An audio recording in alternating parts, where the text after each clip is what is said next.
This is a Kmart Studios production, sponsored by MJB Electric and Doug's a Chiropractic. Welcome to the Za Bills podcast. If this is your first time, we discuss everything Buffalo Bills. Thank you and enjoy the show. Go Bills. Listeners' discretion is advised. Za Bills podcast. I can't do it. We'll do it live. We'll do it live! Fuck it! Do it live! I'll write it and we'll do it live! Fucking thing sucks! In 5, 4, 3. All right. Thank you, Za Bill fan. Talking to you. Thanks for checking us out again today. We are going to discuss the Terry Pegula, Brandon Beane show, the old presser today, and maybe dive in to see what our panel thinks. If you read between the lines and see what they're really saying to us. So I got a smaller group tonight. Joe is back and Rob is here. Let's flip the camera. There he is. What's up, We've been missing you, ladies. And there's Joe. Okay, Rob. It's been a few weeks. Why don't you update us on where you were at going into maybe each playoff game and where we're at now? Yeah, I mean, I can tell you going into the final game of the season, I was actually excited kind of going into it with it not meaning anything, letting the rest go. I was at that game, so it was just fun to kind of be at that experience, final game in the stadium. First game of the playoffs, I don't know if I get nervous anymore for those kind of things. I kind of back off and I just enjoy the ride. I think when you're in the playoffs, and you know that's a big part of it is enjoying the ride and knowing you're there. But as for the first one, it was nice to obviously get the win, move on. I thought it was going to be a tough game in Houston, and it quite obviously was, and I'm extremely disappointed in the way that game ended. In regards to not play calling, but as for the league interjecting themselves in how the game ended, I think it was a catch. I think the first pass interference was not pass interference, and the second one, I can't argue as much on. I think that was you could have flipped a coin there, and 50-50. That one didn't bother me as much as it bothered White, obviously, when he threw his helmet. But it's been a roller coaster. That's per se. That's definitely the thing to say, and it's been fun, and I guess I'm looking forward to. I don't know what I'm looking forward to right now. I got a lot of mixed emotions when it comes to what the team decided to do. This press conference had me scratching my head all day and kind of more aggravated than I was originally. But I mean, I guess I'm interested in hearing your guys' thoughts in regards to one, how it ended. The season, and then obviously us diving into that press conference. Why don't you go first? Yeah, go ahead. Yeah. All right. So the season we talked about is on the pod on Monday. So, obviously I was in the group chat, die on a hill. It was a catch. McMillan was on the NFL Network, I think Monday, and even kind of slipped saying that, when he was down on the ground, I took the ball away from him. Mm-hmm. So, okay. Yeah. You're kind of on saying it too. The frustration, I think, with the pass interference calls are more that they let them play throughout the game. There were clearly holding calls the other way. There was a pass interference call with us going into the end zone, and I wasn't upset by not calling that, because you were letting them play. It's playoff football. Mm-hmm. Do it. It was still pissed off about the catch, and then you decide to start calling ticky-tack. Sure. Pass interference calls just sits bad. And I don't get how you don't go into a deep dive and you just, the whole process of the play needed to be reviewed, how you don't stop. We've seen it on turnovers. The Philly game with Josh Allen forward pass that they ended up calling a fumble in week 17. You stopped the game and at least you went over. I think everybody in Buffalo would have felt better if the head official went over and actually looked at a tablet and came out and said something. You feel a little bit better than the fact that they just relied solely on a sky judge and said, "No, you're wrong. We're moving on." Yeah. I think that was it. I didn't get to hear. I was in Ohio for it, so we were in a bar with no sound on, so you're just watching. So you don't. The joy of it was I did not get to hear Tony Romo say all the wonderful things that he did. The first half I watched on my phone, so I did get to hear him call Josh Mahomes slip of the tongue early into the game. In the second half, I basically was no sound. So I didn't have to listen to that, and I couldn't bring myself to go back and listen to it. And to be honest with you, after, Sunday, they have player meetings, locker clean out, and then the news hits Monday morning and had a press conference today. There's been a lot of content to kind of digest after the game. Yeah. Yeah. So outside of that, I'll say one piece here is I do think we deserve to have that game going overtime the way we played. So I'm not kind of going back saying, oh, we should have just won that definitively. I think not everyone had their best game, Josh including. Yeah. And I'm not going to lie about that and be like, oh, we should have just won that game beforehand. But yeah, I mean the non-calls, and then you go into now we're going to start calling it when it really truly matters, and you're going to basically decide the game based on those calls. Again, the first pass interference I didn't see as, to me, that was more exactly that, a little bit more ticky-tack that you didn't see called. The last one on White seemed more flagrant. It was easier to see if you were. He came from behind. I think that's the difference. He wasn't eyes. With him. Came from behind and looked like he was trying to play catch up with it. Exactly. So you can see that one being called. It looked a lot worse. I mean, I've had plenty of people have the argument of that wasn't a pass interference as well, and I go, it's harder to argue that one. If that would have been our player and it wouldn't have been called, we would have 100% as Bills fans been like, that was pass interference. What are we doing? So.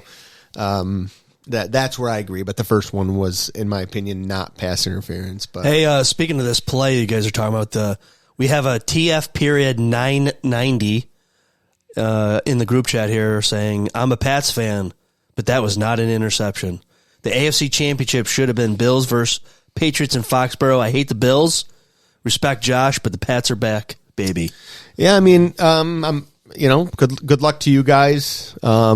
It's hard for me to stomach seeing you guys ahead of us, but I do hope Stidham beats them. Yeah, hey Rob, can you do me a favor? Can you switch to the other chair so then you guys are in the frame at the same exact time? Yeah. No worries. So sorry. All right, we'll figure this out in a second here. Take your hemorrhoid pad. I wish New England all the best. They definitely got better this season. There's still some out there, how hard was your schedule, things like that. But they took a step forward. I like Drake May as quarterback. I don't have anything against him, so we will see. And it would be nice to have some competition in the AFC East. Yeah, agreed. Do I want to see them win? No, I hate to say that. I appreciate your support and agreement on that. It wasn't, it was a catch. You can't call it earlier in the season one way and then call it the next. I mean, it's. Did something happen from the NFL regarding that play? Did Goodell step in, Or is that all fake news? I've seen so much fake news on it, to be honest with you. Supposedly they were called in or that they were reviewing it, but I really haven't seen anything that was truly... Any PP slaps verified? Yeah, no PP slaps are verified. Yeah, exactly. All I've seen is what I think is fake news, and I've tried going on ESPN and tried going on some legit sources, and nothing's been mentioned. But I also think it's bad press to have those guys do that kind of commentary like that. You're not going that it really wasn't Pagula that fired Sean to get the story to go away. It was Roger that stepped in and changed the narrative quickly. Yeah, I mean, we got some conversations to be had about this press conference, 100%. And, So Rob, did you feel like McDermott should have been fired at the end of this season? No, I honestly thought it was one of his best seasons with what he was given. I 100% agree. Defensively, he turned a bunch of injured players and a bunch of Practice squads and practice squads and vets into a cohesive unit who actually were ranking among some of the best on pass, and we struggled on the run, but then we started to be able to stop the run once we got a little further in towards the end of the season in the playoffs. When it came to offense, I'll say, and I will live on this hill that I don't think we had what we needed to be a better team. And I loved listening to one Bills live today because you had the guys being paid by the Bills wanting to kind of say we should have had a better receiving core, but they were like, but we had a great offensive line and a great all pro running back. And it's like, but you also have Josh Allen, who's got an arm and an ability, and we made lemons out of lemonade. Lemonade out of lemons last year, and you kind of gave us not the right players. I don't think you pushed hard enough. When it comes down to Beane, I don't think he pushed hard enough to do what he needed to. I am extremely surprised. If you're going to fire one, you got to fire both, in my opinion. I agree. It should have been both gone, but I honestly think Beane should have been the one to go over McDermott, and I don't know, and I honestly think the rumors of the 5-6 weeks ago when he basically met with them and supposedly aired dirty laundry and said, you guys, he's not giving me the weapons needed. And he's an honest person. Everyone that talks about McDermott talks about the fact that he's an honest, hardworking person, wakes up every day with how do I get this team to be better and win? And he's going to tell you to your face if there's a problem. And I think I wouldn't doubt that he had that, hey, we need a better receiving core. We need to be better. And I think that might have hurt Brandon Beane's feelings, and might have hurt.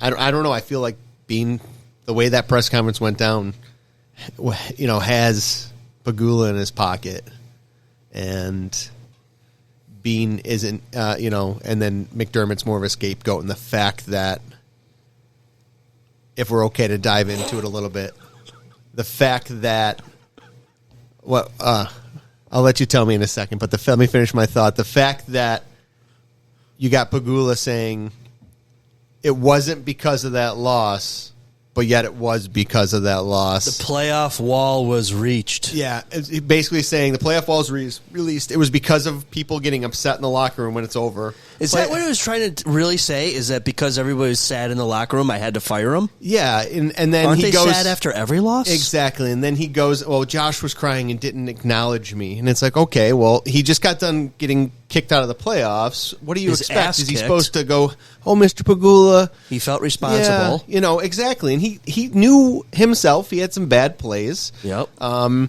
I think game.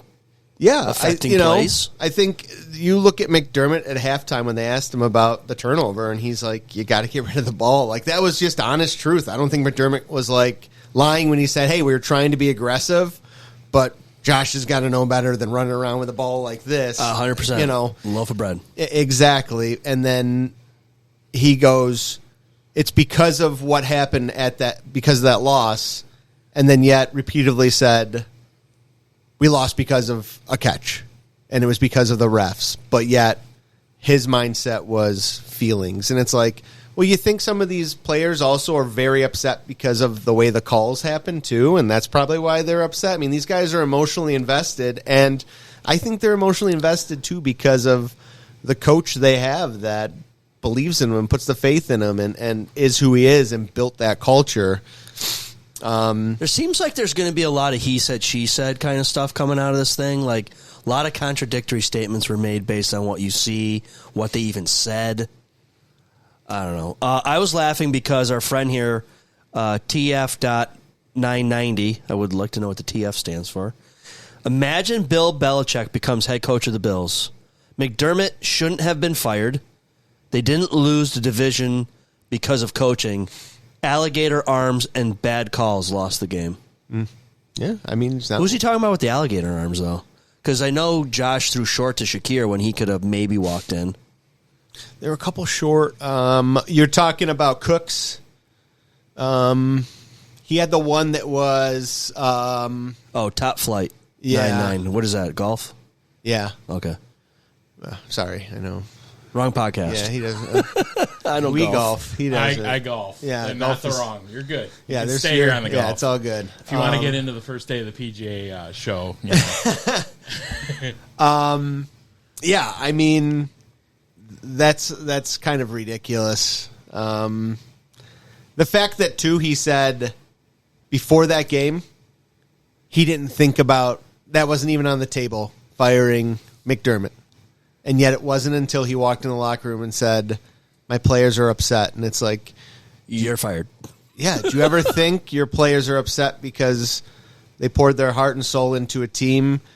You know, McDermott got water out of a stone, and he pushed those guys to be everything they are, and I think that's part of it as well, is his belief in them. They feel like they let each other down because they were a true team. No one's an individual on that team, and I think that's also part of it. You know, I mean, I got like upset a little bit. You watch Josh Allen, I mean, I've never seen him that broken up, and then you go and watch Deion Dawkins, and they asked him about, you know, how do you feel about Josh saying this? And his reaction was same thing. I mean, he couldn't even face the camera. He was so upset. And I get that. I mean, but these guys, they play for each other. And I think that's part of what McDermott kind of preaches and builds. But So the overall feeling for the season, I guess is I heard someone say, so I'm not taking credit for it, would be resilient. Like, if the Bills didn't have bad luck, they wouldn't have had any luck at all this year in terms of injuries and then that whole Slay bullshit, right? Like, not that affected really that much, but he would have been a body. Then you got to go grab Savage, and then he gets scored on when he comes in. And I hate to use the injury as an excuse, but I guess this year it definitely affected a few games. how about we start the whole season with season. How about we start the season with two players who are, the second we signed them, we find out they get hit for illegal.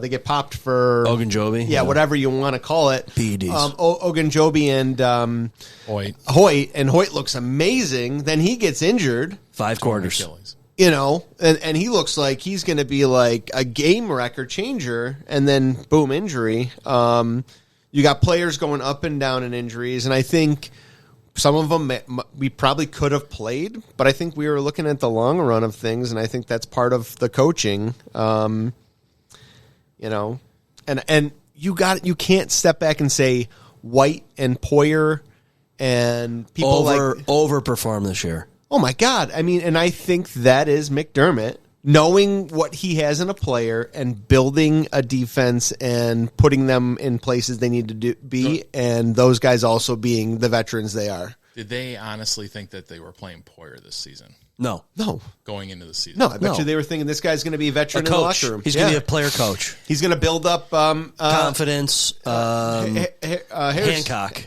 Hancock, too, yeah. Those are... Bishop. Mm-hmm. He overperformed. Yeah. I get you bring back the retreads and things like that. That was one of the knocks against McDermott. Like, these are the guys you're bringing back, or Beane. You're bringing back Poyer to play safety. No, you didn't bring back Poyer to play safety. He had to play safety because you were down multiple safeties in the back end. It was resilient is a decent word. I think resilient was used because you consistently shit the bed in the first half for the entire season and had to come back and play ball. Right. And I am not of the same, what you just said of everything, I don't feel the same way. I think it was time for a change.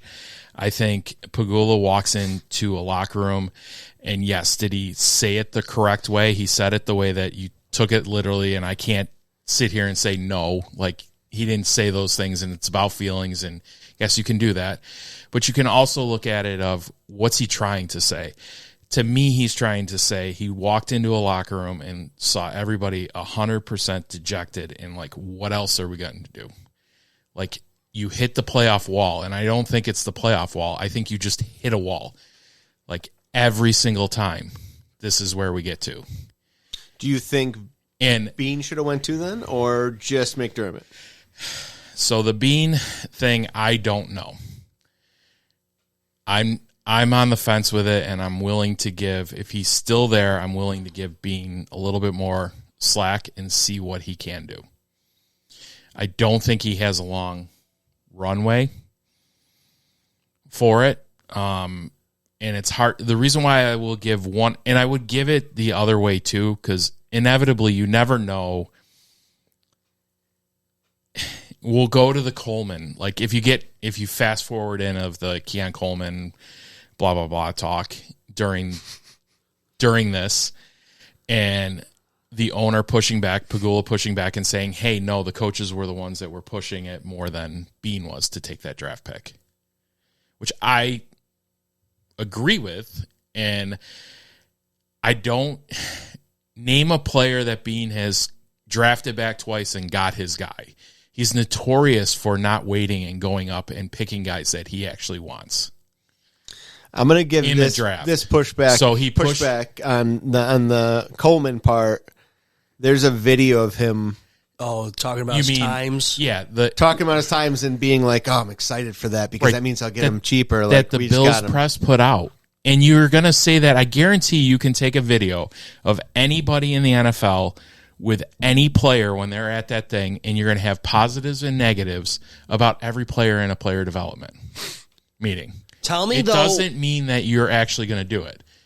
You're seeing him like, hey, yeah, this might be good. I can get this guy back. Maybe it's not the second round he was hoping he'd fall. I mean, Maybe it's farther back than that. You can do that. And then you're using, though, I ultimately went into this press conference and came out of this press conference that whatever narrative you wanted to have, you kept it. This didn't change shit for either side. No one took a side of saying, yep, this is mine, because I can take stuff out of it that says it the other way. If you went in and you wanted to you fired the wrong guy, yep, you kept that because you can talk about emotions, and you fired a guy just on the last thing. You weren't going to do it, blah, blah, blah, blah, blah. Yeah, I think that obviously they had a conversation 5 weeks ago about stuff. McDermott, in my opinion, kind of tanked himself, and I feel like that they didn't throw him under the bus more than they could have when he came out and blasted Beane about the Slay thing. He didn't handle that. He didn't have Beane's back when he was talking about that. He threw him under the bus, basically, with the media. He did it with the whole going into the Jacksonville game with Jacoby Myers was a great pickup at the draft at the deadline. He threw his shots through the media. And the media was all there for it. They loved it and just piled onto it because Beane became public enemy number one in April when he went after Jeremy White on WGR. hold on though? No one was after Beane prior to that, and if they were, I'd like to see it because it was fire McDermott for years, multiple years. He doesn't do this. He doesn't do that. He doesn't. We've talked do some this. shit about Beane on here. Yeah, I feel like Beane's, This at least year? in my opinion, for the past before years, this year, too. Beane's been shit on, in my opinion. as much as McDermott. No. Do you think though that McDermott's honestly, easier to pick on, though. I think it's always easier to pick on a head coach. You see him more often. You hear him more often. He's closer to the face of a franchise. The only person more of a face of a franchise than him is Josh Allen. I get that you can always blame the coach because he's the first one there to see that you can do that. But you're not going to convince me that the trajectory went from where in Buffalo it was a consensus outside of a few people. You were it was a McDermott truther we were talking about this year. Yeah, If you stood up for him, I'm him. like you were a McDermott truther because you were with him and you weren't one of the ones that said he should have gone before the season, and then all of a sudden he was untouchable. And they gave up 33 points to the Denver Broncos offense, who barely scored 19 against the Chargers backups week 18. We have to, I don't know. I guess I have. And I can Funny go back feelings for on it. how many seasons where his defense has given up multiple times. Over 30 points. And the offense is that. Josh Allen, up until this game, has played out of his mind and lost all of them. When he gets knocked out. Has over 300 yards, scores over 30 points, and we still lose. Year in and year out, all the way through it. And to my point with you started out the game, almost all of the games of this year, you get the resilient thing. I agree with that. But that's because they had to come back in the second half every time. Start the game out. Don't get yourself into a whole 21-0 in New England. Do we think that Brady, if he doesn't get a job somewhere else, now one, I don't know if I think Brady would be a horrible choice as a head coach for us, and I know we obviously interviewed him, and I feel like you had to.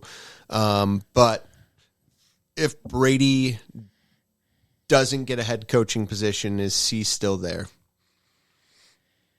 You mean, like, as far as the OC here? No, it's whoever's the head coach is. Whoever they decide that the head coach is going to be, either offensive side or defensive side, He's going to bring his guys in and do what he is. Okay. I think that's where you're getting a clear set. Okay, boys, I have now cast the laptop live chat onto the TV, so if you ever glance over here, you could see some questions and some fantastic. chat. So we got a Barker B. Does Beane not deserve criticism? What happened to look at our injuries? Brady should not even be a consideration. He needs to be gone too. I agree. I went through that press conference. Beane said that he missed things. Yeah. It wasn't good enough because the people that were asking the question that want him fired, the only thing that would be is, I sucked, I'm going to quit. Like, that's the only remedy that they would have taken. Oh, I got a question for you, Joe. We discussed on Monday about the possibility that McDermott had Hands on the roster. Greater influence on picks and acquisitions. Do you really believe that McDermott would have gone after a guy like Keon Coleman's style of play? I don't think when you're saying the coaches, it's not McDermott. Oh. I think that's an indictment on maybe Brady or a wide receivers coach. Oh, so per watching this press conference, they kind of made it sound like it was a collection of like McDermott and DCs and OCs. I think Pagula did a poor job of. He opened his mouth, and that's any time an he's owner not talks. a communicate. Like if you, let me say it this way: if we're going to sit here and say, are we going to talk about the PR portion of this, like the public relations, the communications of how this whole thing went down, terrible. I don't care about that. I care about the Buffalo Bills winning a Super Bowl. The actual substance of it. I don't care on the other end of it.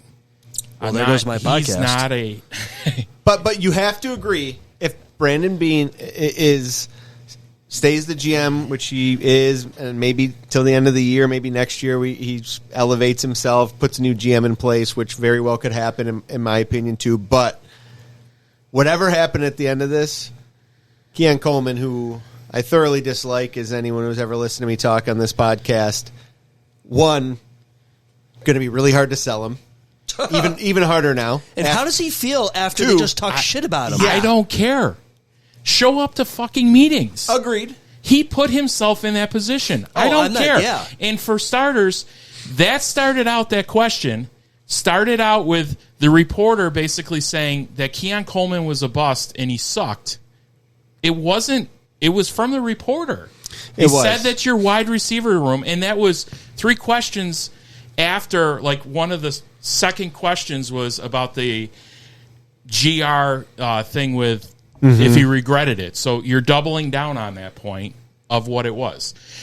What I will say to you for coaches stuff and what people don't go back, you can Jerry go back Jones and is see. a tool. Yeah. I'm sorry, I just read one of the comments. I don't know if he's a polished turd. Let's just put it that way. That's my opinion of Jerry Jones. So you can go back and watch a Bills video of Terry Pegula talking with Cromer about drafting Osiris Torrance and how Cromer pounded the table, and it was Cromer who wanted Osiris Torrance in the second round when we drafted him. Okay. So I'm okay that's with a coach. I'm okay that's with that's not McDermott. That's a coach that had a say in drafting a player that isn't the head coach. So it wasn't, to me, a shot at McDermott that it was him that wanted Keon Coleman. It was in the coach's room. And I'm okay with it. The coaches are going to like players. The GM's going to like a player. A GM's going to like a player more than a coach is going to like a player. That's anything. If you go into any interview with multiple people interviewing people, everybody's going to have a different opinion. You're not going to have the same opinion. And if you all have the same opinion, there's a problem. At the end of the day, here's what I saw out of it is Beane was lucky he didn't get fired, and it feels like Terry made his decision purely on emotion after the game and was like, this is gonna, I don't like how they felt defeated in the locker room. And I'll tell you what, the straw that broke the camel's back. Not the way he talks. Well, how much longer do you think he should? Now, I didn't ask you do you think he should have been fired now? I wanted him gone after 13 seconds and prior. I think that might have been a better decision back then. I think at this point, what he put together with this, he's created a winning culture, and that leads to the 6th seed going into the playoffs with the easiest schedule they've had in how long? But that leads to the next question of, okay, should whoever the next coach is, if they don't at least make the playoffs, have they failed? Yes. Yeah. Under the new guidelines, yes. Because they did say outside of maybe the first year or at a 10-year, but at some point, the first year has to be because he's going to have just as shitty of a roster as McDermott unless they do a lot of movement and draft very well. Well, at least as shitty as I think it can only get better. Is what my point is. I think the vibe that I got as bad as everybody was is that they said that you're the 4th ranked offense in the NFL. They're the 4th ranked offense in the NFL. And that's the one that you're crapping on. So they think that they had a Super Bowl winning team. It was the coach that held them back. No, I truly think this. If you ask me, and I think I'm pretty sure I talked about this on Monday, but I'll state it again. I think the safe play would have been to keep McDermott here, and I do believe that at some point the Buffalo Bills would have gotten over the hump and gotten a Super Bowl with him. How many years do you think it would have been? I have no clue. Well, neither do I. I'm playing devil's advocate. I think you're basically saying, like, when the stars align, everything goes right for them, it's going to happen. Sure. The stars were pretty aligned this year, unfortunately, right? Yeah, but they weren't. You went into Jacksonville and played a hard game and won at the very end, and you played into overtime with Denver, and you watched the game in Denver, and you should beat the crap out of them. Yeah, they didn't play their best that day. Right. Then you get... I understand, and you can go both ways on this, and you can do that. I choose to believe the owner. I choose to believe Beane, at least for a part of it. I don't think he was... I could be naive. I don't think he was trying to piss on McDermott and do all of that stuff and get him out of there, for that stuff. And the reason that you saw when Joe Biscaglia asked him the question, how pissed off he got, that he was basically going in after his job and trying to get McDermott out of here on the back half. I believe Beane when he says that. I believe, let's be honest, going into this press conference, did anybody think they were going to actually say anything? I don't think Beane was going after McDermott's job and trying to get him fired. I think at the end of the day, it was an emotional decision by Pegula, and I think here's even more of a reason why I think it was just emotional, and he walked in, and because our captain and main player didn't acknowledge him when he walked up to him. My big piece on it is look at the Buffalo Sabres, and he is more of a hockey guy, and that's what he'll tell you, and yet he kept crappy management for the Buffalo Sabres. And I think he answered that during this press conference. If you were reading the tea leaves in this, right, the question about why he hasn't been in front of the media when he took subsidies and everything else and he needed to be in front of the media. How do you answer the question? Well, he brought up Kim, right? Yeah, he's been taking care of Kim. He only went to 2 of his daughter's tennis matches, and she's 3 in the world. Did a rubber band snap on? I am of the mindset that the Buffalo Sabres were put on autopilot and probably the Buffalo Bills for a while. And the Buffalo Bills ran well, and Brandon Beane was in charge of running them on autopilot, and that's why he kept his job. And it's only until the last couple of years when the Buffalo Sabres brought back Lindy Ruff, purposely firing Granato, who really at the time didn't deserve it, but he needed a guy in there that could tell him what the hell was going on with the organization that he wasn't paying attention to because he was taking care of his family, that he could trust. 1 year goes by, they hire Yarmo. In order to hire Yarmo, they actually signed, most people don't know this, they actually signed Kevin Adams an extra year in an extension. They extended him a year while hiring Yarmo. Yarmo stays on, and I think he would have probably been your GM right away, but his father passed away 2 days before he actually is officially announced as that. And it was for the Sabres, a PR West, everybody knew when they were on the West Coast trip that Kevin Adams was out. Yeah, I mean, it was everywhere. And then when they get back, it's that, and it's, you don't have your media out there. But it also coincides with Yarmo going to take care of his dad. Listen, Terry taking care of Kim, I get it, and I understand that. But at the same time, too, you don't have to be happy with it. I'm telling you that's what I think happened. And you have a multi-billion-dollar team that you should be running, people will say. But he has 2 of those. So if you're a Sabres fan, he should be there 100% of the time. If you're a Bills fan, they want him to be there 100% of the time. And he pays all of that by running a company where he's drilling in Pennsylvania for natural gas. So he's not 3 people. Well, that's where my opinion of, even if he was that, I think as a sports owner, I would not be in. I don't know if I'd be as involved. If I was a billionaire and I got to buy my dream He team, is particularly too involved, isn't he? like that's where I see too many He's sports too much owners. of a fan, a fantasy football player guy. And I love, I hope, Seriously. but I love, and if I were the owner, it'll never happen, until. Or he's a hands-on something- guy and he wants to be involved. But as close to hands-on as I'd be, is I just want to be in the room where they're making the sausage and being part of the conversation. And like, I would defer to my leadership at the end of the day. Up until now, though, who's been his president of operations? Right now it's Beane. Who was it before? Wasn't it Kim There was before? no one. So they yeah. up until the president, like the whole him getting promoted was just Terry saying, I don't want to have a partnership below me. I want one person to talk to.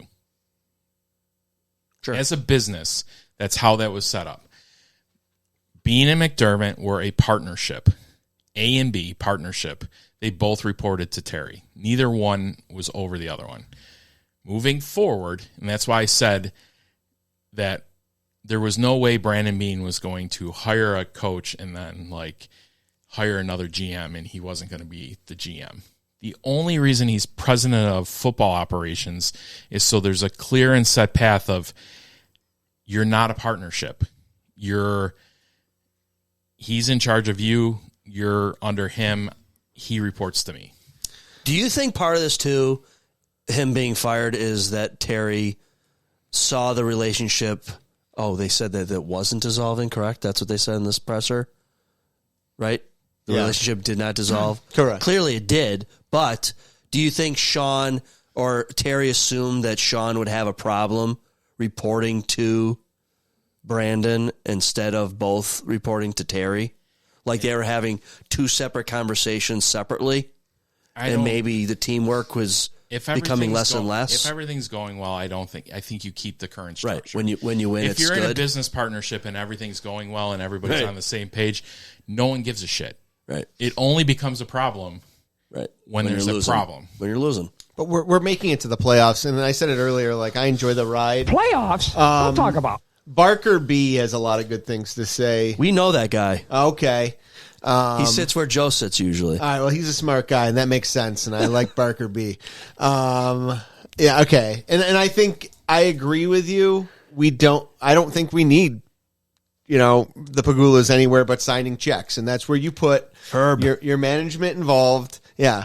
You put your you put your GM and your coaches involved, and you should be stepping back and enjoying the ride, especially when you've created a juggernaut of a team. And I understand, like, at the same time, too, he's like the most winningest coach in Bill's history. He's no one else has made it to 7 straight playoffs. And I get it. Like, oh, well, he should have made it to the show at least one out of those 7 times. I'm sorry. Like, 90% of the time, unfortunately, it's always like a goddamn heartbreaking disaster 2 out of 32 get there. It's a heartbreaking disaster of how we lose in the playoffs, and it breaks my heart. And I feel like that was part of it too. You got a team that worked their ass off with less to get there, worked really hard for each other. You had refs making horrible decisions and calls that changed that game. And I think that's even more where you had emotion in the locker room. I mean, I can't tell you the amount of times I've coached a kids soccer game and seen refs make decisions that affected shit and like last minute. I mean, we've lost games in finals with 10 and 11-year-olds due to someone calling a bullshit PK right at the end, and we lose, when it was a tied game. And it's like, to me, I'm watching 10, 11-year-olds cry because someone else called the decision of the game. These guys are grown adults who this is like their dream. They're playing at the highest level. You got to understand there's going to be emotion involved. And the last thing I want to do is talk to Terry Pagula when I just got done losing one of the toughest games I feel like I've lost. And I also know deep down inside, as Josh Allen, I made some big mistakes and I did not play my best. And I think, I'm sorry. And I really do feel like Terry needed to be a better, step back and be like, I'm the owner. I should walk in and be like, oh, your dad tapped me on the shoulder. I feel all better now and I'm ready to go for next season. No, it's going to sting. It's going to take a while for this one to break off. And I bet you he's not feeling great until his kid's born. And that's going to probably put him straight and make him realize there's a lot more to live. I am curious to see what Daddy Josh is like. I got a question for you. Go ahead. While we're on this. Never mind. Sorry. I don't want to forget this. I'm sorry. If we go another season, everything stays the same. Let's say this didn't happen. And he stays another year? He stays another year. You get into the playoffs. Year 10. Your defense gives up 30 again. Your offense scores 28. Where are you at? What's your question then? I guess my question is, how much rope were you willing to give McDermott? I want an overall performance. I'm not going to judge him based on these playoff losses because we're in the playoffs. Hold on. So we're winning a lot of games in the playoffs so too. Success for you is to get into the playoffs. That's a main level of success for a coach to begin with. I want to have a winning season and at least make it to the playoffs. So that's a successful season for you. It's fine. Yeah, because you were close to that, weren't you, Joe? Huh? Weren't you close to that too? For a successful season was winning record and in the playoffs? Yeah, I would say it's that. Okay. But they flat out asked that question today in the presser, and it wasn't enough of a successful season for him. For Pegula. It was a question that was in there. He said, yes, we had a winning season, and we made it to the playoffs. Some people are fine with that. I forgot where I listened to it, but I saw it. And it was,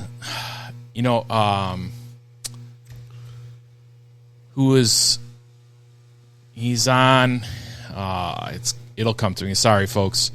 He was our offensive lineman, does a lot of media stuff, calls games. Woods. No, not Eric Woods. Morse. Nope. Those are the before that. Lineman. Ross Tucker. Okay. I knew it would come to it. So this was Ross Tucker's. While he said that McDermott shouldn't have lost his job for this game,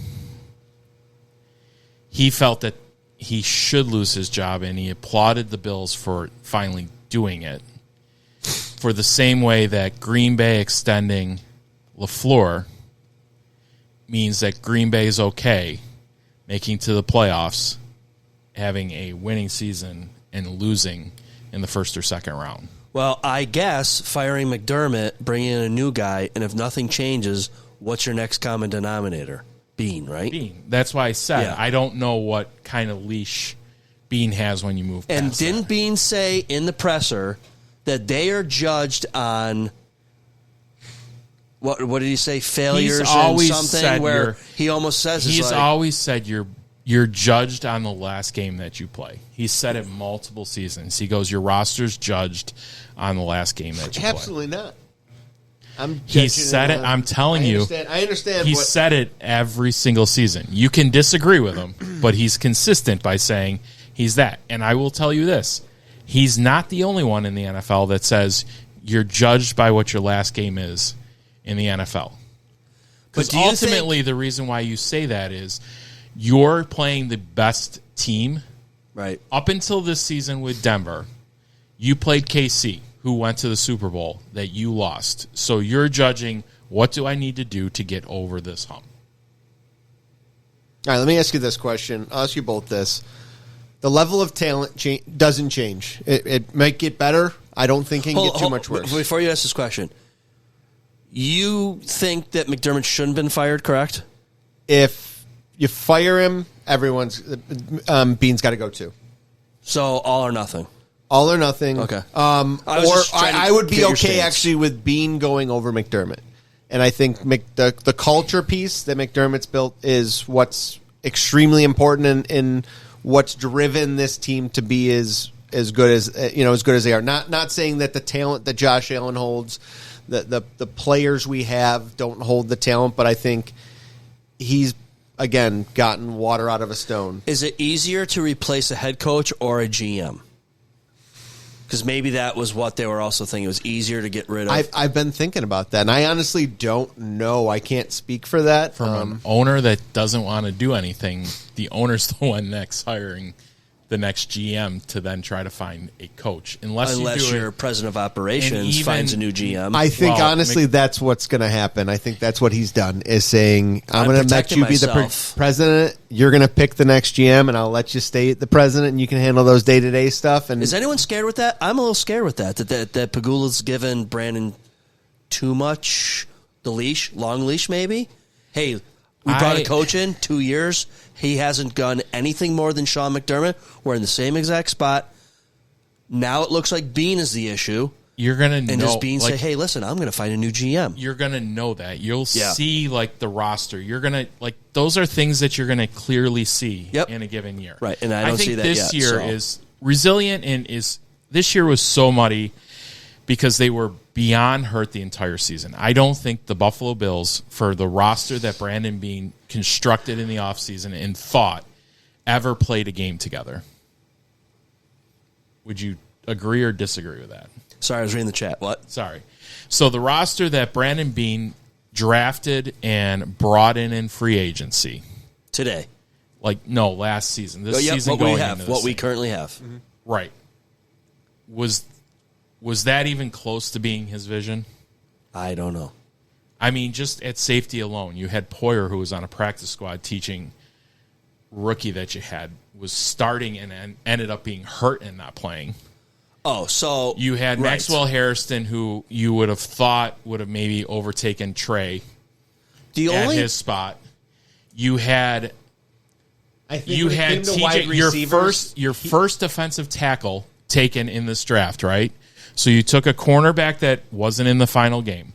Your defensive tackle that you took in the second round this year played DN more than he played D tackle. You talking about Sanders? Sanders, because they were so hurt at defensive end, they moved him out to DN, so he didn't even play the position that he played. Your third round pick played how awesome of a coach you have, that he can coach people into those positions and help kind of put them in the right place? Could be, but people said that it was a bust pick because he sucked at DN too. So which person do you want to listen to?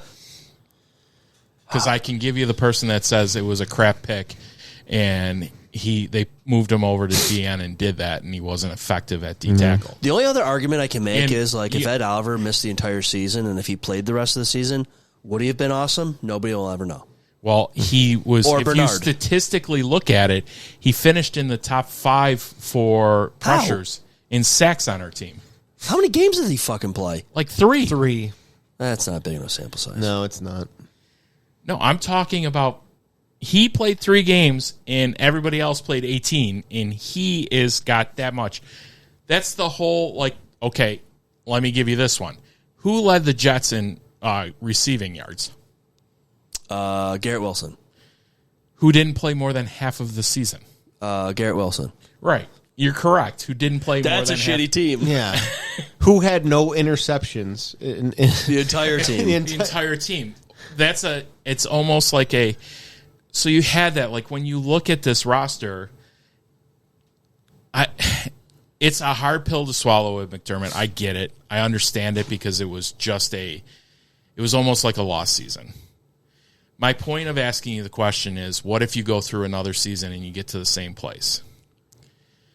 Everybody is the hot button topic is you're wasting the prime years of Josh Allen's. So how many of those years are you willing to allow to keep the status quo of what you saw for the last 4 or 5 years?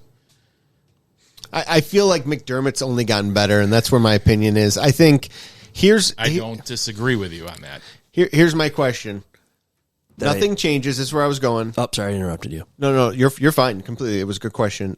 Nothing changes with our team. It gets better. We stay in the same kind of element. 12-5 or 13-4? I'm just saying roster-wise in that sense. Okay. We hire a new coach. We don't make the playoffs year one.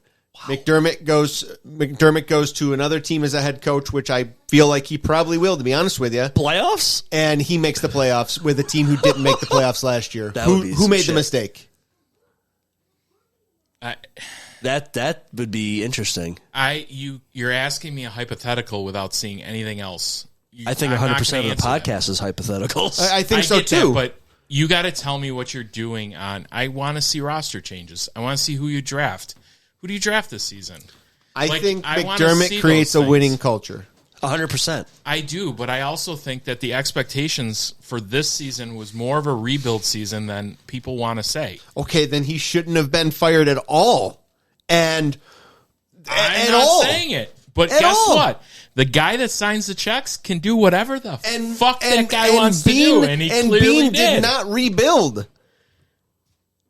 What do you mean he didn't rebuild? They drafted 7 guys on defense who mostly played this season. We did, yeah. Well, some of them we probably shouldn't have, but we were forced to because of injuries. And then what did we rebuild? Poyer and White and a bunch of guys who were already on the team before. I honestly think where he really has failed this year is the wide receiving room, and I think he thought what he did last year, which I think he got lucky with Amari Cooper and what's his face who went Hollins. over to with Mac Hollins, who, by the way, TM, you guys got one hell of a player. He's probably one of my favorite players. Oh, TF 9. TF, sorry. 9, yeah. You got one hell of a player. and How I does that think- make you feel? Diggs and Hollins both leave, and they're going to probably end up in the Super Bowl. Hollins wanted to leave. I They don't were think he gonna wanted. re-sign No, him. he wanted a Little bit He of wanted money? a long term contract, and he wanted to get paid, and he got what he deserved. He And I don't got think we paid could have paid him. overpaid. You weren't going to pay that for Mac Hollins. I'm sorry, Mac think he made Hollins his was money. about the same as question. Shavers Question. this year. It's a hot take, but Shavers did just as much and has a higher ceiling before he tore his ACL than Mac Hollins did. Didn't Mac Hollins have more touchdowns and receptions than Shavers this year? This year, they did that, but I'm saying Shavers is a far younger player Yeah. than Hollins is. Did you not like Hollins here?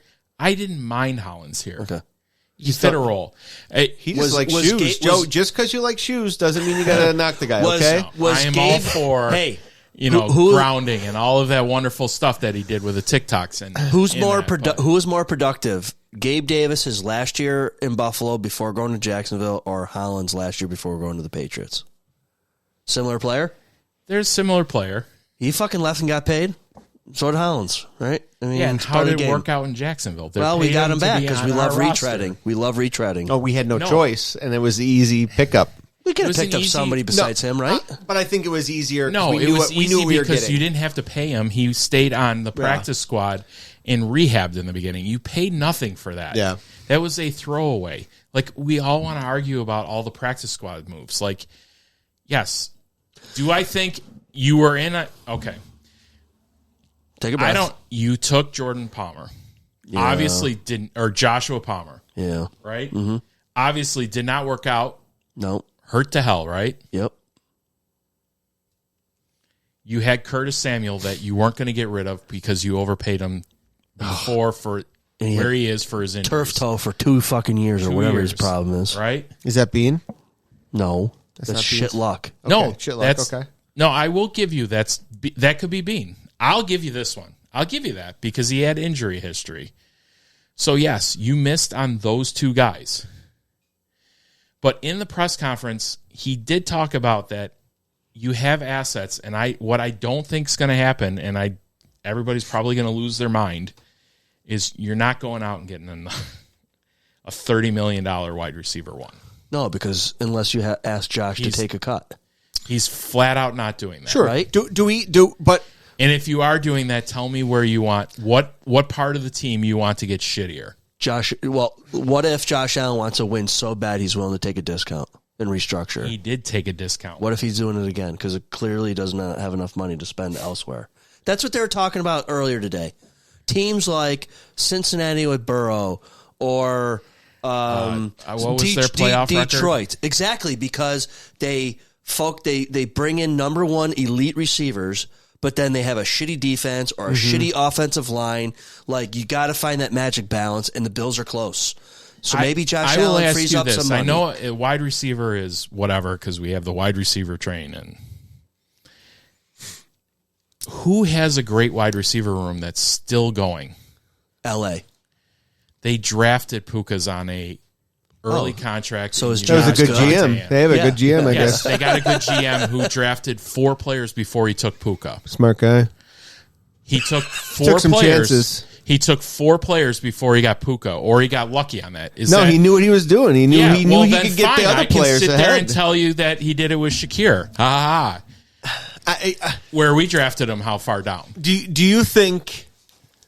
I think McDermott also brought players here. Josh brings players here, but I also think people want to play in this culture. I mean, do you think after Bosa coming out and saying, "I've been on all these other teams, and within 2 weeks of being on this team, I've never been so close to teammates"? What did you think of his season at the end? Overall grade. That'd be a fun episode. Grade every player on the roster. I was happier with how Bosa turned out this year over how Von Miller turned out year 1. I agree. And I think he was worth the money, and I think he played well. I would honestly think that. I think minus the last 2 games with no sacks, I thought he played well this year. Got knocked on his ass by Jacoby Myers in Jacksonville. But he did a lot of great things. I agree. For the first half of the season when he wasn't hurt. I think between pressures, him playing smart, I think what he added wasn't necessarily a negative. I thought it was a good pickup. I was agree. impressed. I agree. He lasted way longer than I ever expected him to play. Everyone thought he was going to be injured after first 2 games, and I think he's been nothing but. I gave him 6. I think he was way more productive than I would have thought. And again, I think he was better money better spent than Von Miller. Like I told Joe, the old players only can last through 8-9 games, and then you can see them start tapering down. And he didn't hit anyone like Von Miller did. There was no domestic violence. Oh my God! You know, there's pros and cons. You know, Von Miller. Would you bring him back next year? You'd have if the money's right. You'd have to cut his snap count in half starting from the beginning of the season. But he's the kind of player that I think would be like, I want to come back to play with Sean McDermott, and I honestly think we could have. Like, it'd be easier to get him to get a reasonable deal for a one year contract. And I honestly think with him going and the uncertainties of people who are on this team and might want to stay, not knowing who the new coach is a big deal. I also think... Does Epinesa stay or go? Right? He's up, right? He's up. He said he'd like to stay. He's going to want what you're paying him. He's going to want some money, though. Here's 2 block passes, deflected passes in the playoff. He's probably going to want like a lot of money. Can I make one more quick statement in regards to Pagula saying the way the locker room was reacting and them hitting that playoff wall and emotionally damaged players, but yet not having a single conversation with a player about their coach.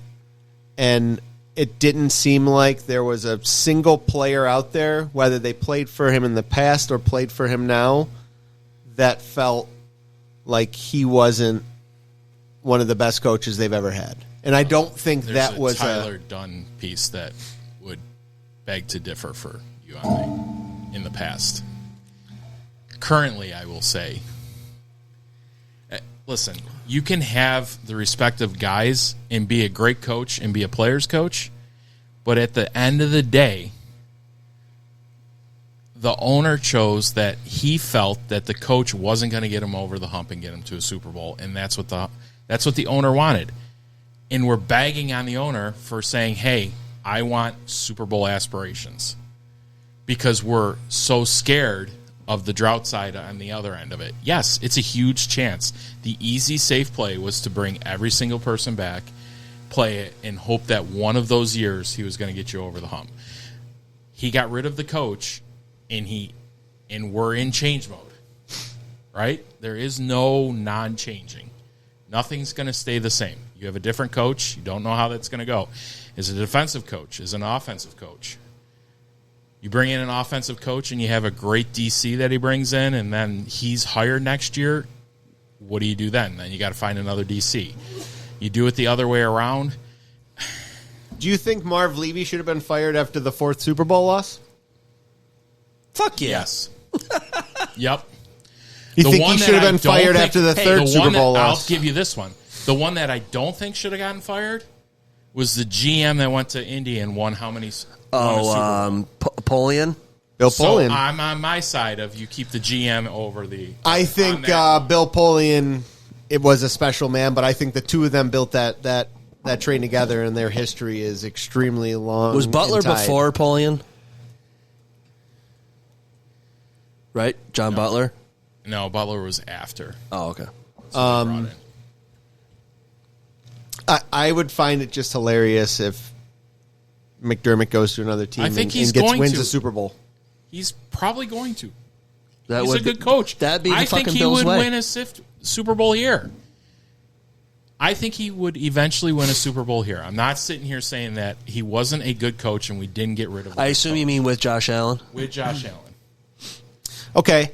So I'm not going to, as much as I say that, but I can see why the Herb, owner would are you actually drunk, get- Herb? Bring back Wade Phillips. Beautiful. Yeah, no thank you on Wade Phillips. But let's say what would be the ultimate slap in the face if he went to Miami and Yep, played it twice. and they made the playoffs over us? They already hired their coach, so I'm Oh, they did? out of that. Yeah, All right, he but, goes to Get the out Jets. of the fear bunker. He goes to the He Jets. can go either to Vegas, He's not going to fit Vegas. Browns or Baltimore? Browns, or Pittsburgh. Who's left? Browns, Pittsburgh. I do not see Baltimore taking him. Because it's the same thing as It's Harbaugh. the same thing as Harbaugh. Let's go back to the new coach coming aboard. Does he have a 2-year window? Because you cannot tell me that they said that it is what was the wordage they used? He gave him grace. Like, he gave That's what Terry says now. he gave the new coach, because they specifically asked him, if you don't make the Super Bowl, That's why I next brought it year, up. Are you out? And Yeah. he said no. I would that's think not yes. the standard. He said no. I know, but And I don't think you can do that, because if you came in and you brought a new coach in, what I think why I question your premises of what that is, right?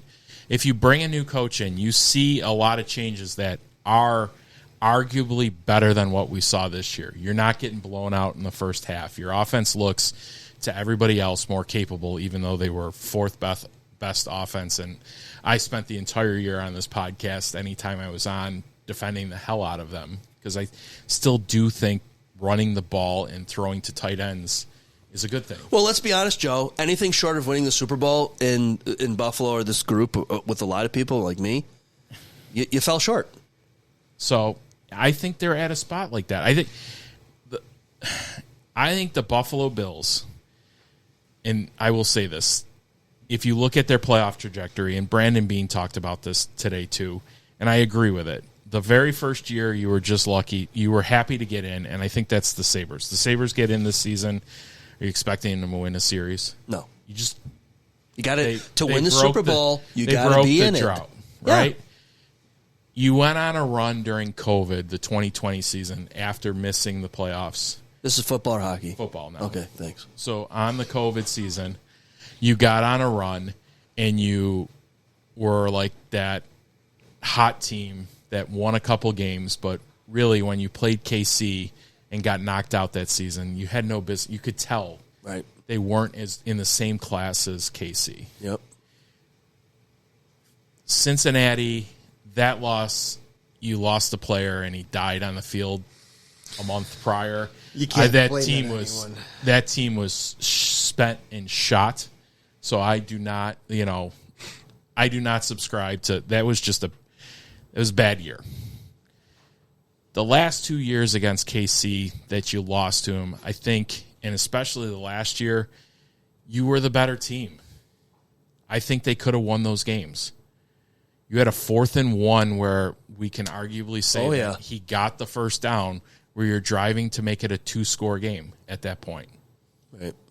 You turn the ball over, and Mahomes and their team goes down and scores on you.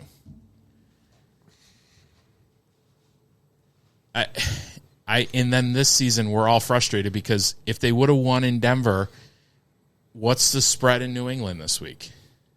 4. No, I'm talking about if it would have been 4. Bills would have gotten 4 points going into New England if they would have beat Denver.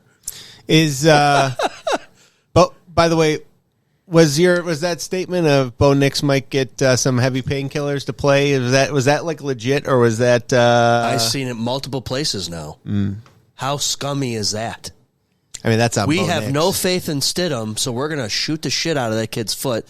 Put a RoboCop foot on there. I thought they signed another quarterback. I mean, obviously, did that? Is that what Kellen meant by Ben DiNucci was gonna? Yes.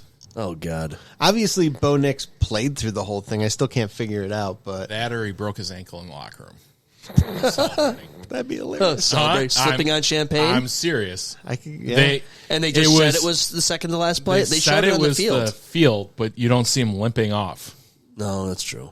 Adrenaline.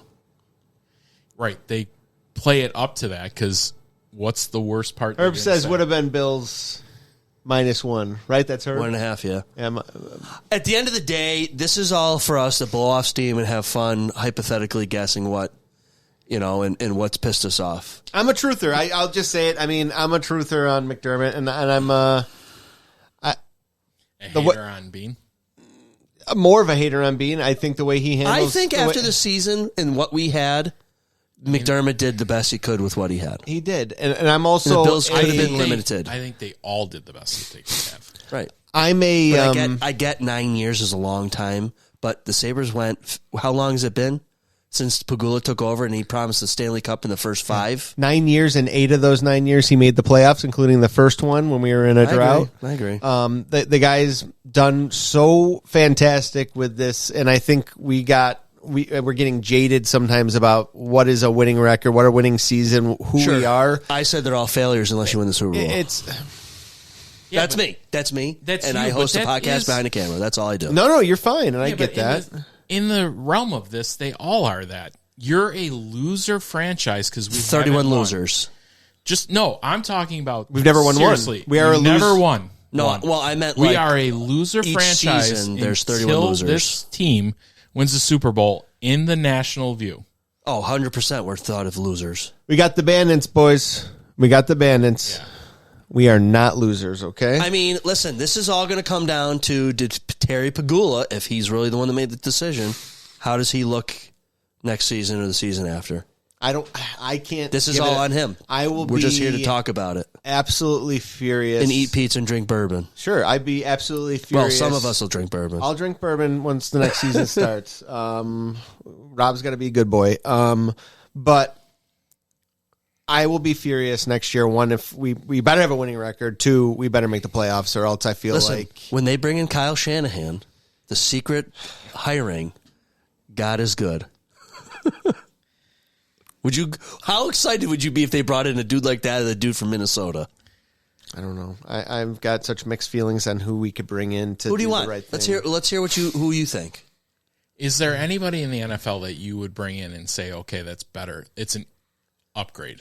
Please tell me you're not a Dable retread. No. As beautiful as that man. I got to shout out Tim is- Paluch real quick. He wanted me to say his prediction for Coach OC, Webb as head coach, Dable as OC. That is his prediction.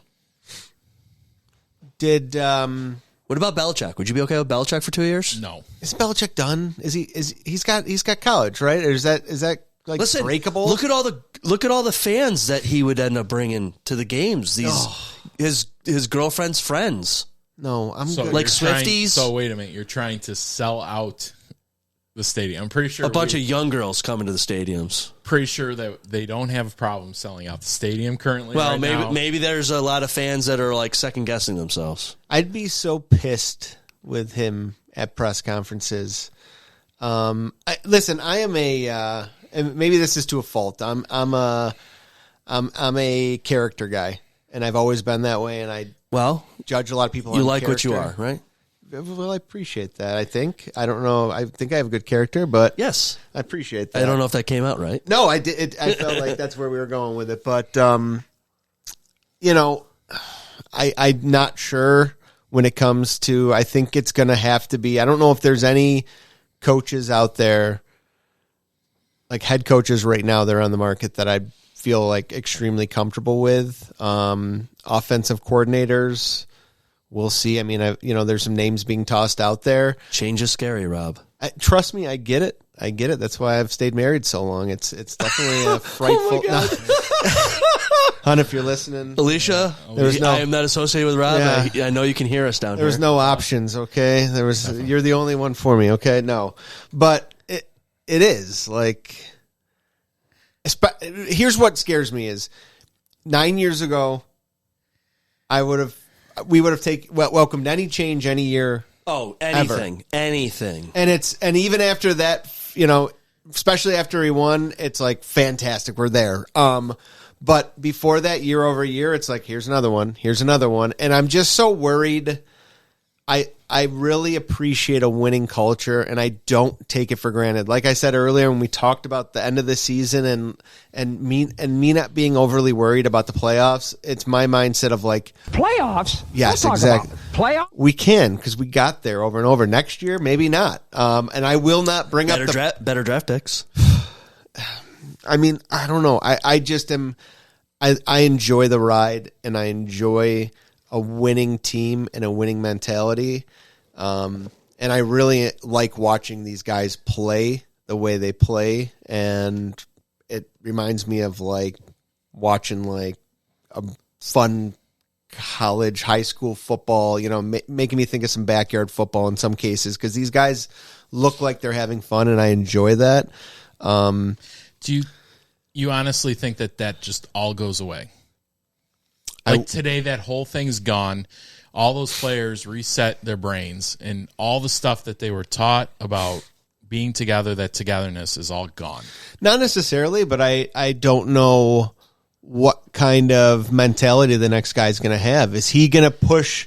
I do believe, and I think everyone has said it. I really do truly believe that, and I try to teach this way in regards to any kind of coaching or any kind of interaction with children is like, I'm more worried about making them a better human being before making them a better player. Cause I think they correlate to each other. I agree. And, I agree. I really truly believe that he was worried about these guys being better men than becoming better football players. And I think that goes back to the Keon Coleman thing over and over and over again. Well, I know Joe believes that because he listened to the Shout podcast with Mitch Morse, and Mitch Morse told a personal story about when he had a concussion.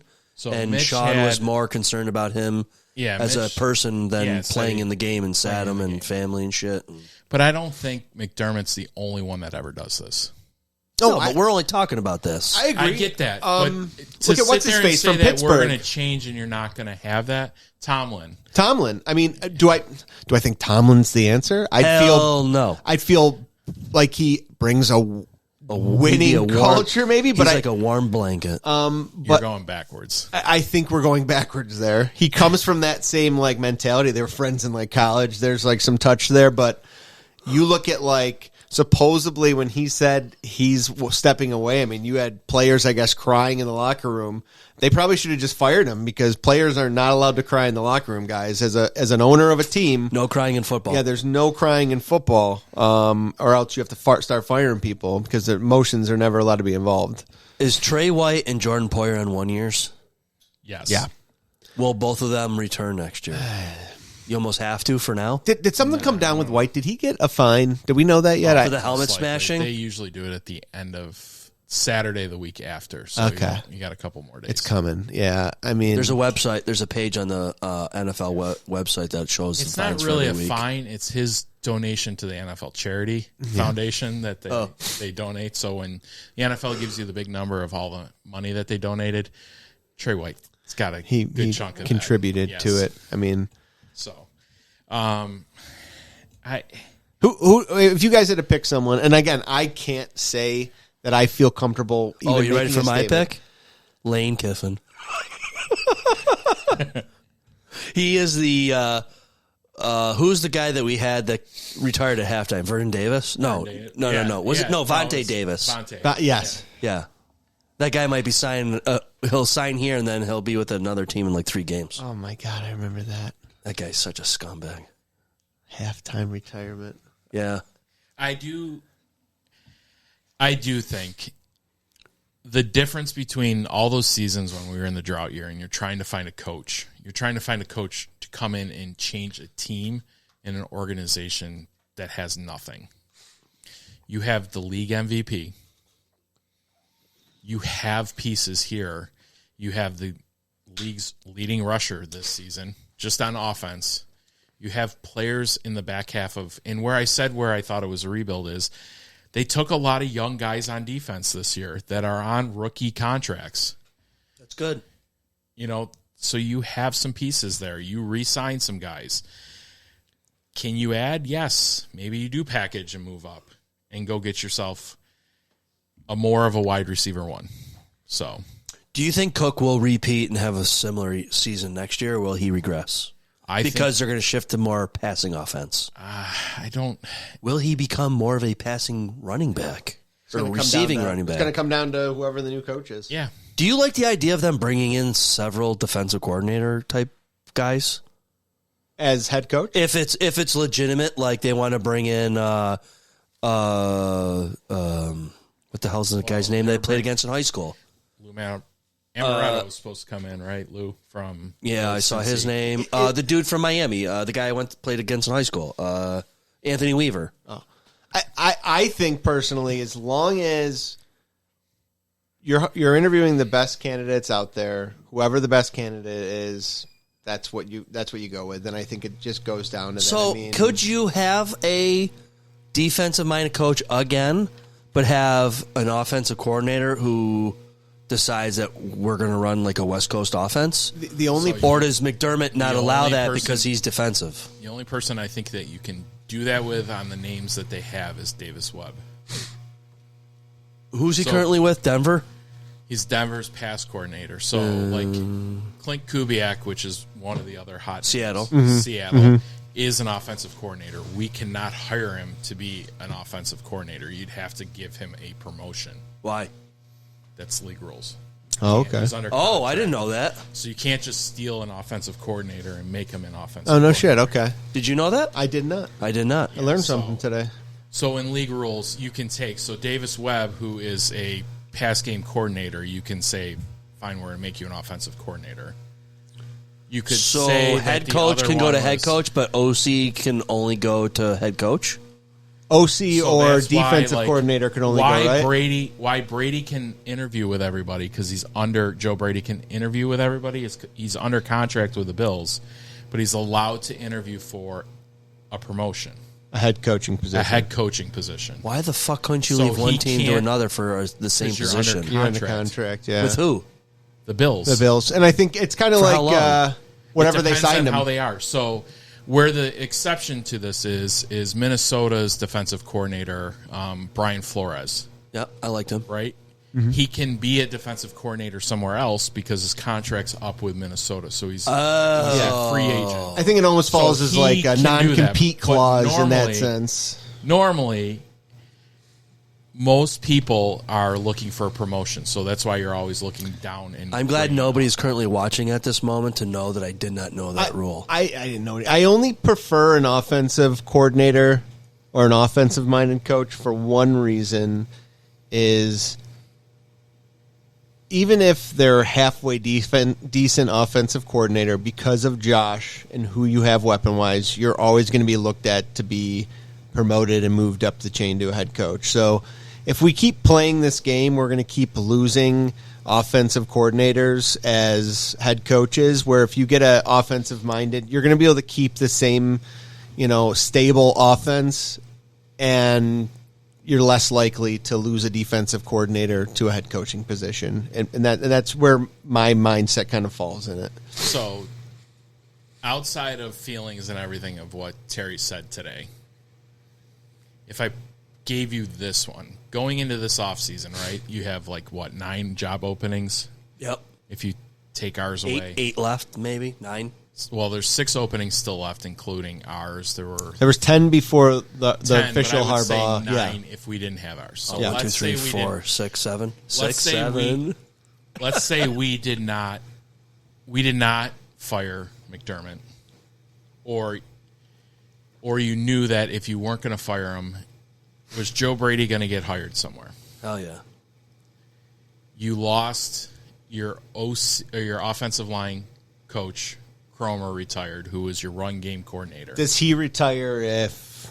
Do you think was he knew? retiring? Yes. Okay. That came out well before, and it was released by his family. Was the ones that actually. But said he had a really good whoever backs him up. His assistant supposedly is like right there with him, and I think we've got good backup in regards to that. From what I've heard. My points of that is at the end of this season, going into the off season, we're looking at trying to find a whole new offensive OC and run game coordinator, or taking the chance that the guy that we say that's really good is actually able to be that guy.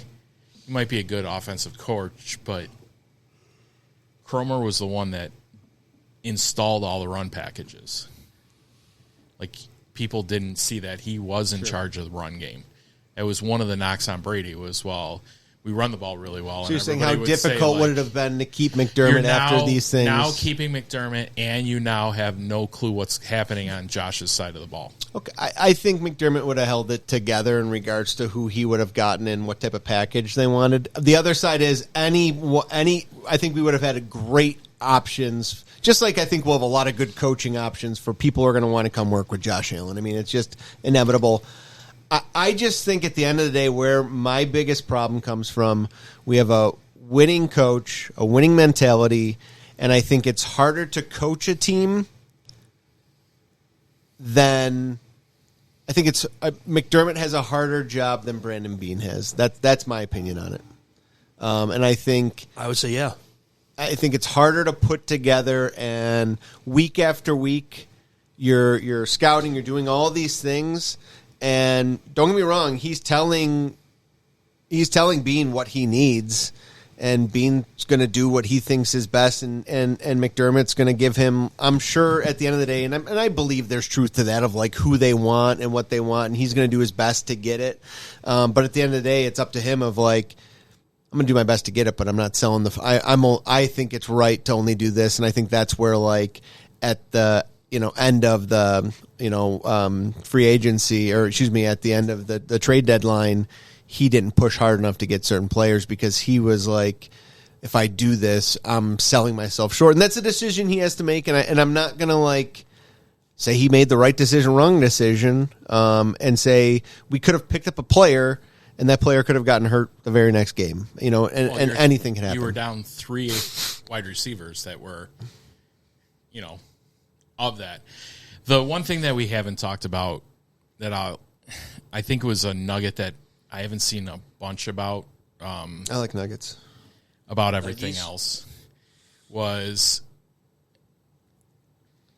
in one of Terry's kind of pop-outs, he made it a point to say that the guy that was behind Josh the most taking that pick when they had conversations was Beane. And honestly, I think that's why he's still here. Wait, of what pick? Of picking up Josh? Taking Josh. So when they did their meetings of who they were going to take, what he did, and that he picked Josh and that worked out, I honestly, like, for me, that was the nugget that I picked up on and said, where you're asking why is Beane still here and maybe not McDermott? Because you lucked out and landed on Allen. And, yep. God, imagine if Josh Rosen was the Josh he took instead. I don't want to. It's not a world we live in. So these guys would be gone a long time ago. They would have been gone. We wouldn't have had this podcast. We'd still be in Drove Arrow football. Yeah, I don't know what this podcast would be talking about. It would be a much different podcast. It'd be bourbon tasting and pizza eating. Smoking cigars. Yeah, exactly. That's an interesting nuggie. Yeah. I don't know. I guess I'm just going to sit back and watch, what's that meme with the, like, sitting in the corner watch? Oh, the guy behind the tree? Like this? Yeah. Like the Predator guy? Like, I mean, that's all we can do. I mean, we're having fun just talking and speculating and analyzing what we think, and we're never all going to agree on the same thing here. And I'm not sitting back watching the world burn. That's the only I was thing. shocked he got fired. I called for it a long time ago. It's been on this podcast where he got you to the top of the hill, but he was never going to get you over the top of the crest. What I found, and I think, Joe, you mentioned it, and this is the last thing I'll say. Because you always got out-coached in the playoffs is what I always thought. Is for the amount of people who weren't truthers and weren't on the McDermott train, Yeah. for when he got fired, I feel like, and you can, everyone knows I was always pro McDermott. Anti-Coleman. But yeah, anti-Coleman. I still am. That's never going to change unless it's going to take a lot to change that one. But how many people came out and were like, he shouldn't, he shouldn't. Everybody. And it just blew my mind of like, I was surprised. I thought everyone was going to be like, they were going to be putting on parades and people are going to be dancing. 99% of those people, probably 85% of them know football. Yeah, I mean, yeah. I think there's some merit to this. You usually don't throw dirt on the guy when he goes out. Most honest people don't kick the guy. We threw a lot of dirt on a lot of coaches And players. I can tell you, Rex Ryan, I threw some dirt. Yeah, but you had Rex Ryan for 3 years and chucked dirt on him as he went out. A guy that's been with did the like his truck. organization He had a sweet that truck. did what it is. You can honestly step back. Listen, I am the one that said I think it's time. I said that to you earlier. Yeah, I think it's time. Like, I'm fine with the owner moving on and doing it. I get it. I could see it the other way around. It doesn't take anything away from, I think Sean's a good coach, a great coach, definitely a great motivator.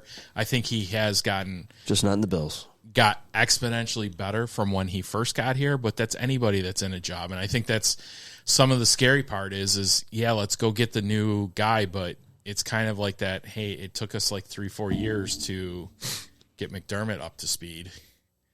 It's going to take us 3-4 more years to do that too. That's the scary part of.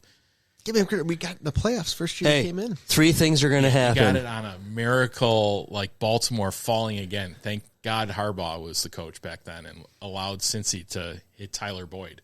Hey, 3 things are going to happen. That's 4. Oh, so 3 things.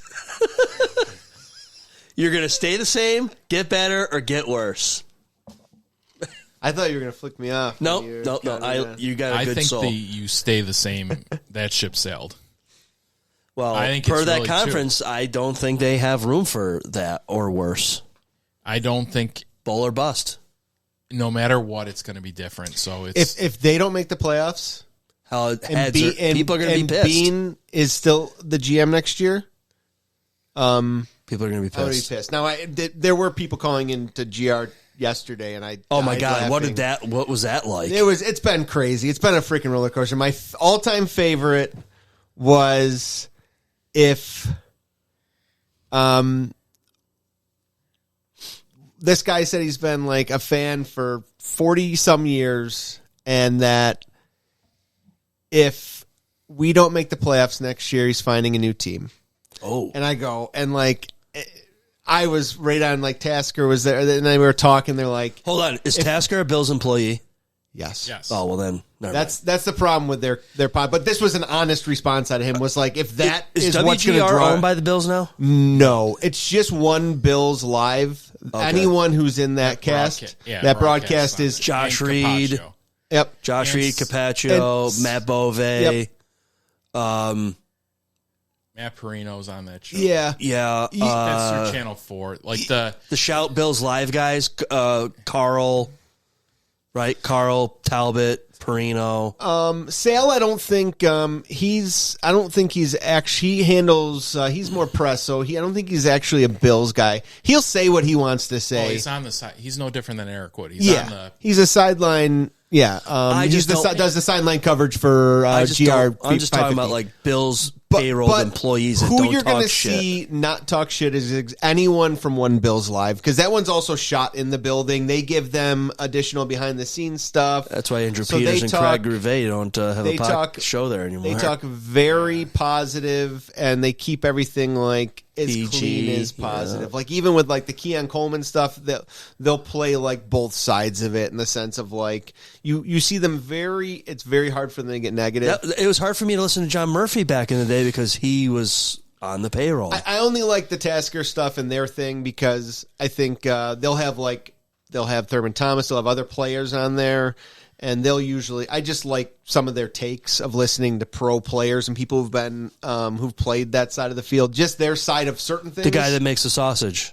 Yeah, and they've seen, they know stuff where you're getting these professional sports guys on GR, and some of them can be real dumb, and but I think give us some names. Who's the dumb ones? No, they're not listening to this. No, but they're all they all have their moments, and I think they'll push back sometimes, but I think they're willing to call out the bullshit, and that's what I like about the other guys. Where but that was the one statement of the roller coaster of GR has been like, again, when someone's saying like, I'm going to find a new team and I live in Buffalo and I've been there, like you can't, like that's not even in the cards for me. That would be my dad if he were still here today. He told me back in the day the Bills suck, they're always going to suck. That's where you get it from. It is 100%. That's where you get your negative from. 100%. I get it, man. All right. Is that what you told Beane last when word. he was over for dinner the other night? Yeah. Yeah. All right. Last thoughts. And then we're shutting her down. Till September. We got to have a draft one at least, right? We'll have probably a pod after the Super Bowl. We can recap the rest of the playoffs, and we'll do maybe a player grade episode where you grade everyone based on the overall season. Fair enough. You're not going to talk about the coach hire? Oh, we'll see when that happens. Yeah, there's going to be some stuff going on. We'll do that. We'll see how it happens. We'll judge content as it goes. Out of the press conference today, I focused more on the Buffalo Bills. I am an optimist. Yes, you are. I was considered a McDermott truther during the season and being truther. One is not long here, so I'll still be a truther for the other one currently, until it's the other way around. I hope I don't prove you wrong. You know what I mean? I hope it's not like I said so to you, and I hope we do great. That's what I'm saying. Like, I want a fair. Like, to me, I get the other side of the coin when you're doing it fair. I think there are other people that just wanted being gone because of other things that hurt feelings, or other people told them that it's that, and they don't have a clue what they're talking about or anything like that. I want a fair, assessment of it. While the owner said it was at that point, I think that's, instead of saying it was the straw that broke the camel's back for him, which I believe that it's that. And I'm trying to think, I try to put myself in the owner for Baltimore came out and basically they asked him about John Harbaugh. I'll use it this way. They asked him about John Harbaugh, and they asked the question, if the kick would have gone in, would he be the coach still? And he goes, for one more week. Yeah.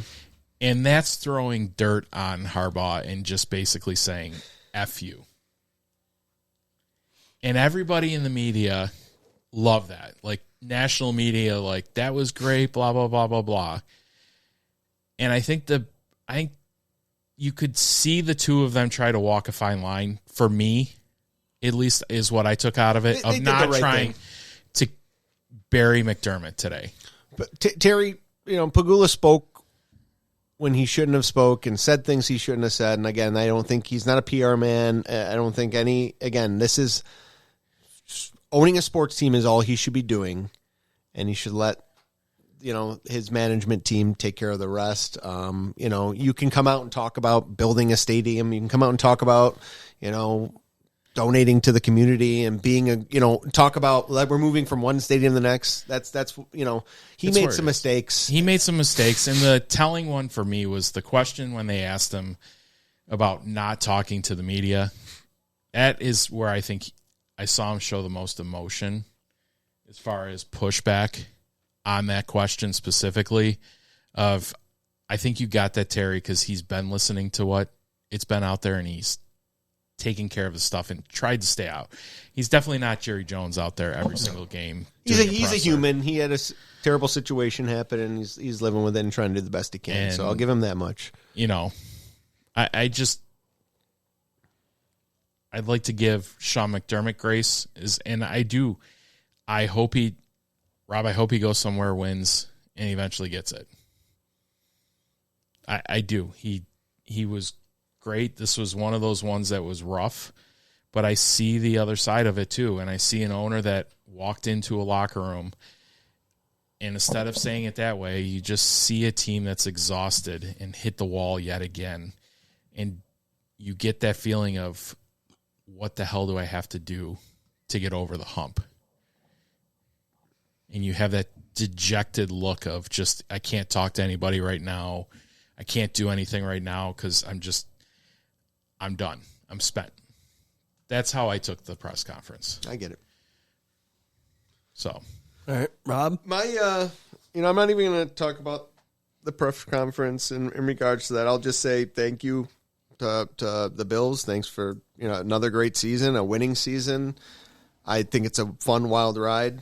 I love it, man. And it's always sad when it ends. I think I'd even be sad after we won a Super Bowl. I don't know about that. We'll never know. You know what I mean? It would be, but I'd be like, man, I can't wait till next year. Right. Before or after you're on the grease pole. Trust me, it'd be crazy. I still think this city would implode, and it will. A lot of looting and vandalism. There's going to be some crazy shit going on, and it's going to be fun, and I'm going to be right in there. I just got to wear a mask and figure it out how I don't get it. Yeah, wear gloves, guys. Try not to put your fingerprints anywhere. Yeah.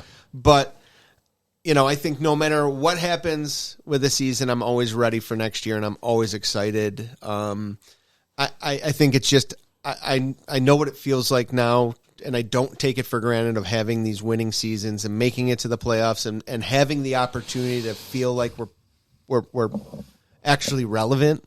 And I just don't want to lose that, and I'm afraid to lose it for the first time in a long time. So, I obviously don't want to see anyone do bad, and I want to see the Bills be successful. That's not why I'm upset. It's more like I know we're successful under him, and again, I grade success off of that, and I understand people with feel like the success should be a Super Bowl win with what we have, but.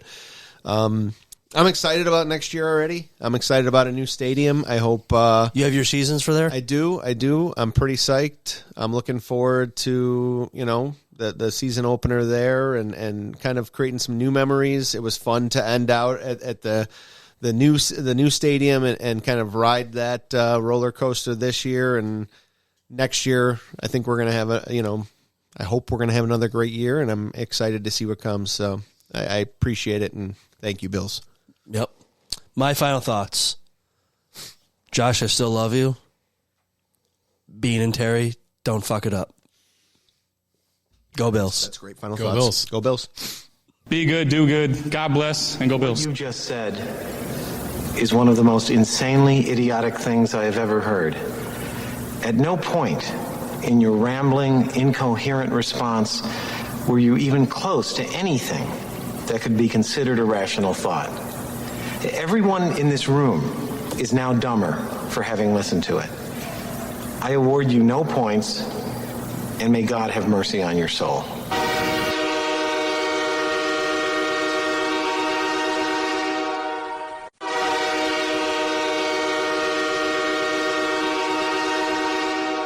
The Za Bills podcast is naturally assembled by Kmart Studio Productions. Sponsored by Does It Chiropractic and MJB Electric. Thank you for listening. If you haven't already, please rate, review, and leave a comment. It certainly won't hurt. Executively produced, executive sound engineering, fundraising, music, lighting, recruiting, treasury, pizza, costume design, all by yours truly, me, Kyle. And all artwork was created by Avery and Mark Rochelle.